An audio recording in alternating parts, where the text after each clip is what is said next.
Hello കൂട്ടുകാരെ, എല്ലാവർക്കും നമസ്കാരം.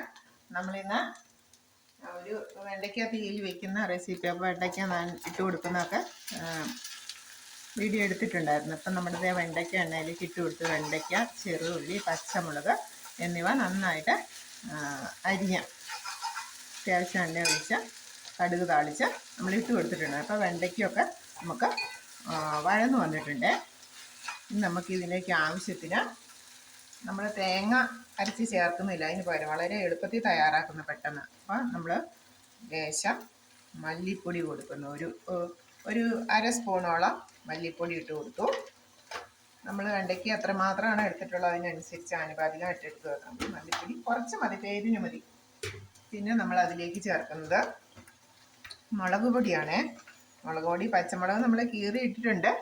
ഇനി എരിവിനും പിന്നെ ചാറിനും ഒക്കെ ഒരു വേണ്ടിയിട്ടാണ് ഇടുന്നത്. അപ്പോൾ നമ്മളൊരു വലിയ സ്പൂണോളം ഇട്ടാണ്. ചെറിയ സ്പൂണായതുകൊണ്ടാണ് 2 പ്രാവശ്യം ഇട്ടത് കേട്ടോ.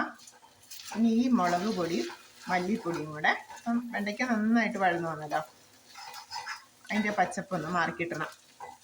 അതുവരെ നമ്മളിങ്ങനെ ഇട്ട് കൂട്ടിലേക്കിട്ട് ഇളക്കി കൊടുക്കണം. കരിഞ്ഞു പോകാതെ മുളക് പൊടി മല്ലിപ്പൊടി കഴിവ് സംഭവിക്കാതെ ഇടയ്ക്കിടയ്ക്ക് ഇളക്കി കൊടുത്തോണ്ടേ ഇരിക്കണം കേട്ടോ.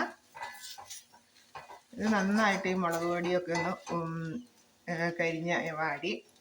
കരിഞ്ഞു പോകാതെ കേട്ടോ, കരിഞ്ഞല്ല വെച്ചാൽ അതിൻ്റെ ആ ബ്രൗൺ കളറ്, ചുവപ്പ് കളറ് മാറി അറിയാതെ ഇടയ്ക്ക് കരിഞ്ഞെന്ന് പറഞ്ഞു കേട്ടോ. ആ ബ്രൗൺ കളറ് ആവുന്നത് വരെ ഇടയ്ക്കിടയ്ക്ക് ഇങ്ങനെ നമ്മൾ ഇളക്കി കൊടുത്തോണ്ടിരിക്കണം. ഞാനിപ്പോൾ ഇവിടെ പുട്ടും കൂടെ ഉണ്ടാക്കിക്കൊണ്ടിരിക്കുക. അപ്പോൾ ഇടയ്ക്ക് ഞാനൊന്ന് പൊടിയൊന്ന് പുട്ടുകുറ്റിയിലേക്ക് ഇട്ടേക്കാൻ പോകും. എന്നാലും ഇടയ്ക്ക് ഇളക്കി കൊടുക്കും കേട്ടോ. അപ്പോൾ ഇതൊന്ന് മൂത്ത് വരട്ടെ. ഇങ്ങനെ മൂത്ത് വന്നു കഴിയുമ്പോഴത്തേക്കും നമ്മൾ ഇതിലേക്ക് ആവശ്യത്തിന് ഉപ്പും ആവശ്യത്തിന് വെള്ളം, തീയലാകുമ്പോൾ അധികം വെള്ളം വേണ്ടല്ലോ, അധികം വെള്ളമാകാതെ ഒന്ന് കുറുക്കനെ ഒരു വെള്ളം ഒഴിച്ച് തിളപ്പിച്ചെടുത്ത് കഴിഞ്ഞാൽ ലേശം മഞ്ഞൾപ്പൊടി ഇട്ട് കായപ്പൊടിയും കൂടെ ചേർത്ത് കഴിഞ്ഞാൽ നമ്മുടെ വെണ്ടയ്ക്ക തീയിൽ റെഡിയായി കേട്ടോ. ഞാനേ പുട്ടിൻ്റെ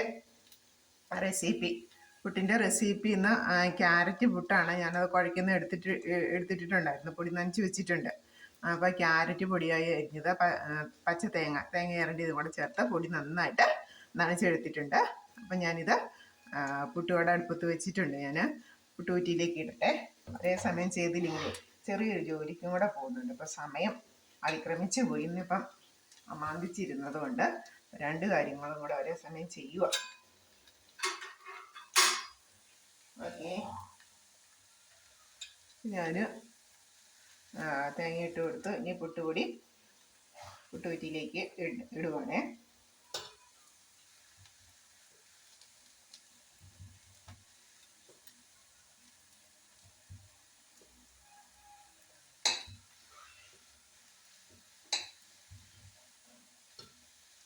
തേങ്ങയും കൂടെ നമ്മൾ ഇതിൻ്റെ കൂടെ ചേർത്തിട്ടുള്ളതുകൊണ്ട് ഇനി ഇടയ്ക്ക് തേങ്ങ ഫില്ലിങ് ഇല്ലെങ്കിലും കുഴപ്പമില്ല കേട്ടോ.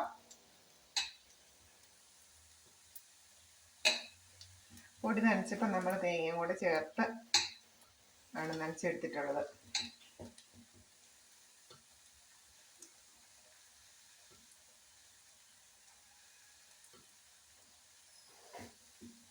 ഒരേ സമയം 2 പണിയാണ് ചെയ്യുന്നത്.